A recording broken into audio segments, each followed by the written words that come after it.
Hello everyone and welcome to my channel. My name is Serenity and I'm a self-taught artist and an inspiring writer.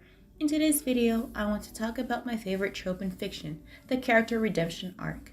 Before we get started, please be sure to leave a like on this video, subscribe to my channel, and turn on bell notification, and post a comment down below to help the YouTube algorithm recommend my videos to others.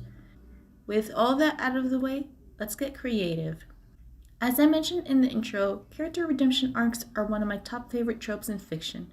It's used in almost every piece of media I consume. So today, I'm going to talk about how to effectively write or use this trope in your story. I do have two characters in my story, well, actually a few, who will be getting one. For this video, I will be drawing one of them in the B-roll footage. So meet Hikari Hiyashida. I'll talk a little more about her towards the end of the video so I don't interrupt this list, and it can be skipped by you if you're not interested. First thing to consider is how the character became the villain. What I mean is, before you write your character's redemption journey, is to be able to answer the following questions.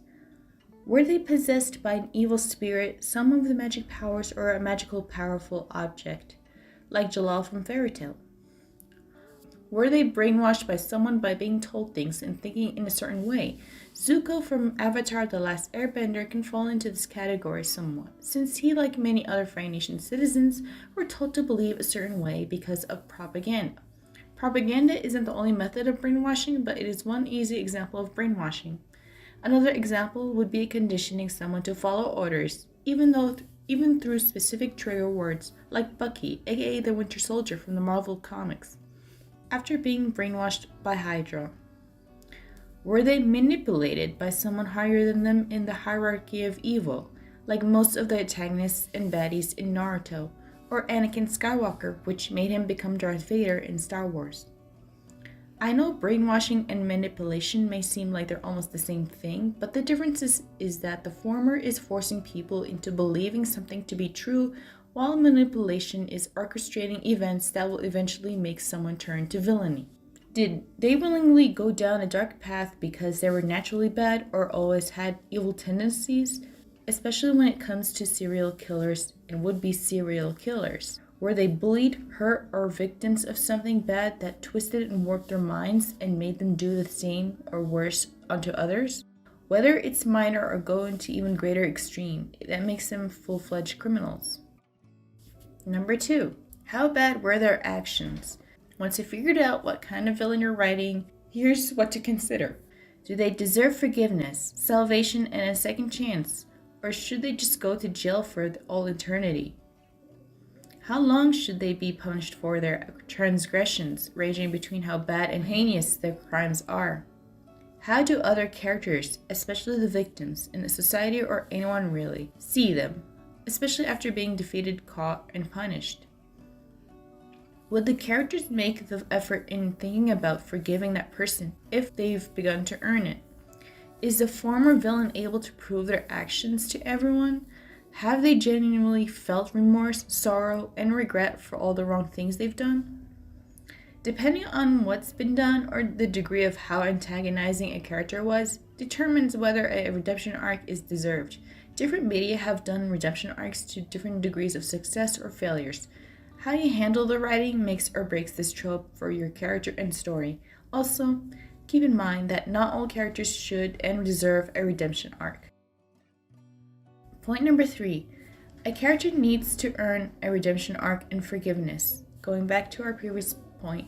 Also keep in mind that even if a character was just as much of a victim of manipulation, possession, or brainwashing, or whatever circumstances they've gone through, they still need to do the time. They might get a reduced sentence, so to speak, than the real mastermind behind all the crimes, but said characters were still complicit in them and need to be punished somehow. I know people like to bend the rules when it comes to fiction, but at least make it make sense. An example of a character that didn't quite earn their redemption arc was Sasuke Uchiha from Naruto. As much as I do like the character, what he's done, especially during the 5 Kage summit and the death of the Hokage that was yet to be sworn in officially, Danzo Shimura. I know no one in the fandom likes him, but we have to acknowledge him, even just a little. That alone gave Sasuke the criminal status, whereas he was just a rogue ninja, which was far less of a crime they could commit in that universe, depending on your actions, of course. Upon my current rewatch, Sasuke definitely should have been locked up for a long while. No amount of pleading from Naruto, Sakura, or Kakashi on his behalf should have granted him a pardon, even if Sasuke was just much of a victim as he was a criminal. The opposite of that, a character who did earn and deserve her redemption arc is Karan from Power Rangers franchise. To be more specific, Season 6 and 7, aka In Space and Lost Galaxy. Karan started off as the main big bad during In Space, known as Astronema, but later realized that her brother, who she believed to have been killed, turns out to be alive, and not just alive, but the Red Ranger Andros himself.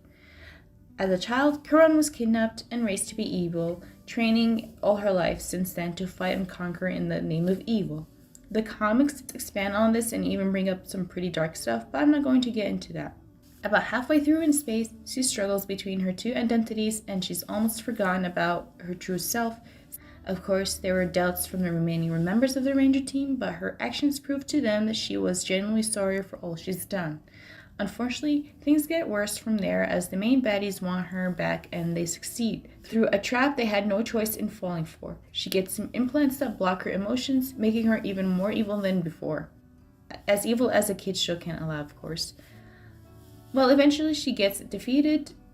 The real redemption arc happens in the following season, which is Lost Galaxy. She comes back about halfway through as she got to become a Power Ranger, a dream she had when she was little, prior to getting kidnapped. She even has a full-blown fight your demons type of fight and wins.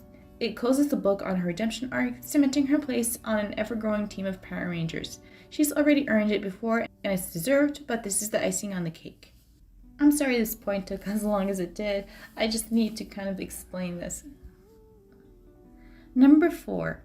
A mistake a writer can make when it comes to character redemptions is to backtrack on it later. If you're a fan of Miraculous Ladybug, you know which character I'm talking about. And to discuss this point, I need to briefly mention the controversy behind the scenes about this infamous modern-day writing mishap, to put it lightly. The character in question is Chloe Bourgeois, and she's a spoiled rich girl who wants what she wants and would bully people constantly.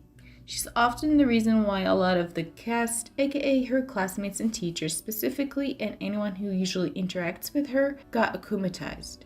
As the show goes on during season 2, we learn that she's somewhat of a victim too, and wants to do better and slowly earns that, and to an extent gets a redemption arc, until all it gets thrown away because the creator of the show, who shall not be named, was against the idea.